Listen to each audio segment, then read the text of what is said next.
dos rivales que son complicados, siempre a esta altura también de inicio de temporada todavía nadie está suelto y con la característica de los equipos que nos tocó enfrentar se hicieron partidos difíciles, las canchas no estuvieron buenas las que nos tocó jugar, así que no era el tema de resultado lo que buscamos, sino más que nada funcionamiento, se intentó.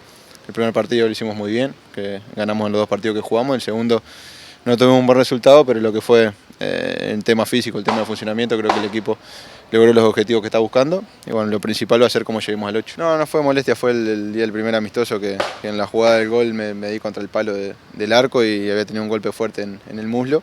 Pero bueno, por suerte se curó, 3-4 días de inflamación en el músculo, pero ya ayer empecé a entrenar normal.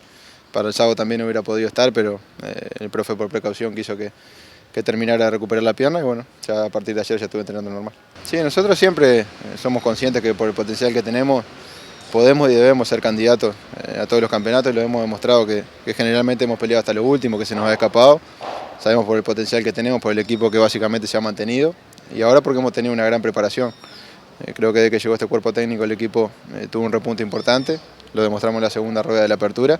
Bueno, esperemos iniciar con la misma forma que como terminamos la apertura. Ya tenemos más trabajo, tenemos más preparación, tenemos más conocimiento por parte de nosotros a ellos y ellos hacia nosotros.